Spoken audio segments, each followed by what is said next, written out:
Geschätzter Robert Streibl, Herr Professor Robert Streibl, sehr geehrter Herr Gerhard Stockinger, geschätzter Magister Gregor Kremser, Leiter des Kulturamtes der Stadt Krems, geschätzte Damen und Herren. Es ist halt wirklich eine Premiere hier. Die Stadt Krems arbeitet in den letzten 10 Jahren sehr intensiv an der Sichtbarmachung der Zeitgeschichte. Und hier in Gneixendorf, hier im Gasthof Lindner, war es die Idee von Professor Robert Streibl, hier einen Gedenkraum einzurichten. Und es ist sehr, sehr interessant geworden mit vielen Schaubildern und doch viel Text dabei, der erklärend ist. Und hier eines der größten Lager in der damaligen Zeit visualisiert und sichtbar macht, das kaum mehr sichtbar ist, weil es schon unter einem neuen, kräftigen Wald verschwindet. Und die Stadt Krems hat sich sehr wohl zur Aufgabe gestellt, die Geschichte von damals nicht zu vergessen.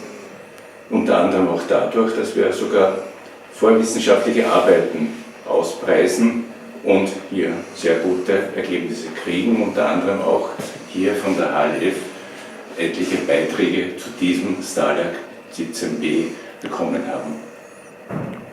Also mein Wunsch, dass das möglichst viele hier im Gasthaus besuchen. Einfacher geht es gar nicht mehr, einen Gedenkraum oder eine kulturhistorische, zeitgeschichtliche Ausstellung barrierefreier zu besuchen. Herzlich willkommen in der Bildungs- und Kulturstadt Krems, die auch ein Motto hat: niemals vergessen. Danke.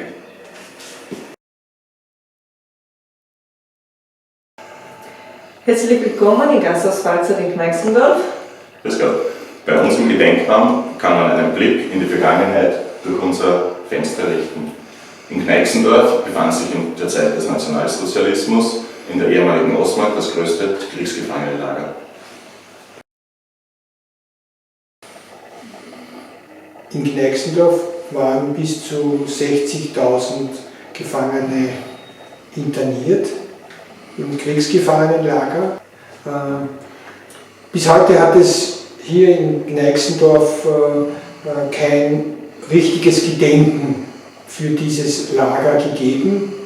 Die Umrisse des Lagers sind vom Künstler Christian Gmeiner mit 4 Fragezeichen markiert worden, aber die Angehörigen von ehemaligen Kriegsgefangenen, wenn sie hierher gekommen sind, haben sie eigentlich keine Anlaufstelle gehabt und nicht gewusst genau, was sich hier vielleicht ereignet hat, haben die Erzählungen gehabt, aber haben keine Bilder oder nichts gesehen.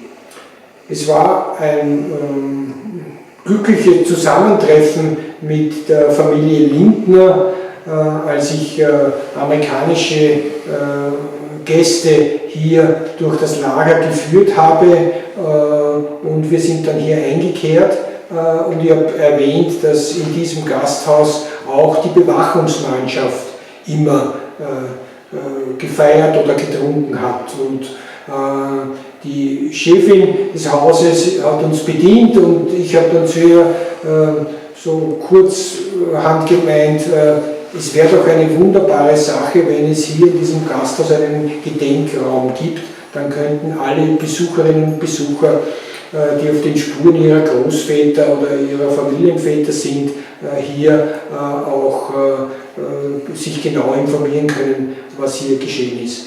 Es hat 2 Jahre gedauert und wir konnten in Kooperation auch mit der HLF in Krems, die dann ein Schülerprojekt durchgeführt haben, hier diesen Gedenkraum eröffnen, indem wir einerseits die Geschichte des Lagers kurz erläutern, auch die Karikaturen zeigen, die amerikanische Kriegsgefangene hier angefertigt haben, und natürlich auch eine Dokumentation des Spielfilms von Billy Wilder bieten, dessen Film Stalag 17b ja dieses Lager auch in ein internationales Bewusstsein gerückt haben. Die Situation der Kriegsgefangenen hier war je nach Nationalität sehr unterschiedlich, während die amerikanischen Flieger, die hier festgehalten wurden, eine eigene auch Lagerinfrastruktur aufgebaut haben, auch für ihre Freizeitvergnügen und hinter Stacheldraht sorgen konnten. So hat es hier sowohl auch Boxkämpfe als auch Theaterstücke oder Aufführungen gegeben. Waren natürlich die auf der anderen Seite die russischen Gefangenen am schlechtesten gestellt, denn sie haben auch keine Lebensmittelpakete bekommen und so sind auch 1600 Sowjets hier in diesem Lager krepiert. Der Gedenkraum erlaubt einen Blick in die Vergangenheit.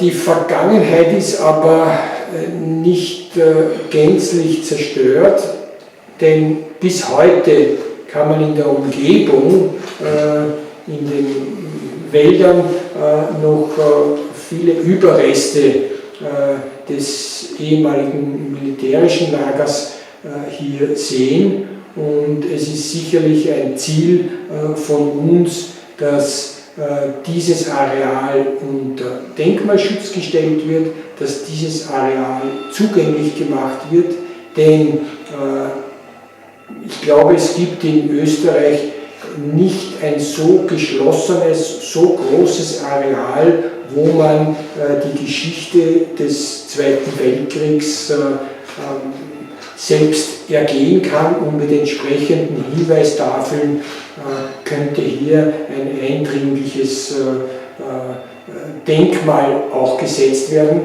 wenngleich natürlich die Situation der Gefangenen heute nicht mehr rekonstruierbar ist, denn diese Baracken sind längst abgerissen worden und befanden, und heute befindet sich dort der Flughafen von Gneixendorf. Wer heute von Krems aus zum Kamptal will oder ins Waldviertel will, fährt an Gneixendorf vorbei.